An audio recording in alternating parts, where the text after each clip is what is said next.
प्रदेश के मुख्यमंत्री योगी आदित्यनाथ जो बात करते हैं खुले मंच पे करते हैं, ना कोई पीठ पीछे बात होती है, ना किसी प्रकार का दिखावा होता है। लेकिन अपने देश में कुछ ऐसे नेता हैं जो दिखावे में बहुत विश्वास रखते हैं। हम बात करें कुछ नेताओं की, चंद नेता हैं जो ऐसा काम करते हैं कि हम पीठ पीछे कुछ और हैं, दिखावे के लिए कुछ और हैं। हम बात करें अखिलेश यादव की, हम बात करें राहुल गांधी की। ये लोग जब टोपी पहननी होती है तो आगे आगे टोपी पहन लेते हैं, जब बात हिंदुत्व की आती है तो ये भूल जाते हैं कि हिंदुत्व भी कुछ होता है। योगी आदित्यनाथ जो काम करते हैं खुलेआम करते हैं, वो तिलक लगाते हैं खुलेआम लगाते हैं, जनेऊ पहनते हैं खुलेआम पहनते हैं, वो कलावा बांधते हैं खुलेआम बांधते हैं। लेकिन कुछ नेता जो हैं वो सिर्फ और सिर्फ हिंदू धर्म को बदनाम करने के लिए कार्य करते हैं। चाहे बात आती है इफ्तार पार्टी की, तो सबसे पहली पंक्ति में आपको सजे हुए मिलेंगे, लेकिन जब बात आती है गणेश पूजा की, जब बात आती है दुर्गा पूजा की, तब कहीं ना कहीं नेता गायब होते हैं। लेकिन योगी आदित्यनाथ जानते हैं कि हिंदुत्व का कितना बड़ा देश में महत्व है, हिंदुत्व क्या चीज होती है, उनकी धर्म उनकी संस्कृति क्या है। अपनी संस्कृति की रक्षा के लिए, अपनी संस्कृति को आगे बढ़ाने के लिए सब कुछ करते हैं। वो खुले मंच पे कहते हैं कि वो एक मटके महंत हैं, वो खुले मंच पे कहते हैं कि उनको जनेऊ प्यारा है। लेकिन कुछ नेता हैं जब वोट बैंक की राजनीति करना होता है तो सबसे पहले टोपी लगा के आगे आ जाते हैं, सिर्फ और सिर्फ वोट लेने के लिए।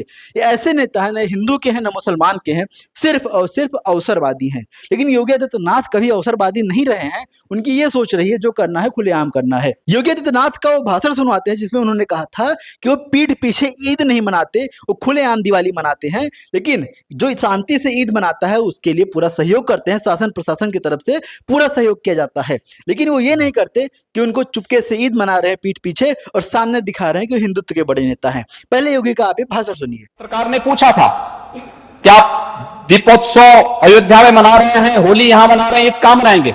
मैंने कहा मैं ईद नहीं मनाता हूं, मैं हिंदू हूं, मुझे गौरव की अनुभूति होती है अपनी परंपरा पर, अपनी संस्कृति पर। मैं ईद नहीं मनाता, लेकिन हां शांतिपूर्ण ढंग से कोई ईद मनाएगा तो सरकार उसमें सहयोग करेगी, सुरक्षा देगी। ये क्या मतलब है अवसरवादी बन करके घर में बैठ करके आप जो है जनेऊ लगाएंगे और बाद में जब बाहर जाएंगे तो टोपी लगा करके फिर घुटने टेकने लग जाएंगे? तो वो पाखंड है, पाखंड भारतीय जनता पार्टी नहीं कर सकती है।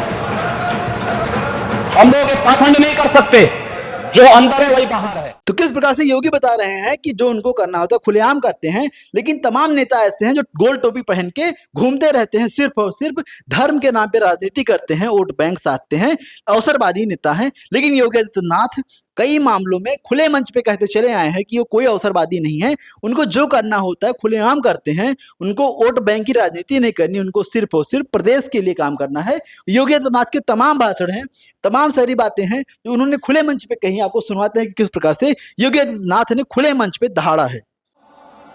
भारत का राष्ट्रीय धर्म है, हम सब अपने व्यक्तिगत स्वार्थों से ऊपर उठ करके अपने इस राष्ट्रीय धर्म के साथ जुड़ते हैं। हमारा देश सुरक्षित हो,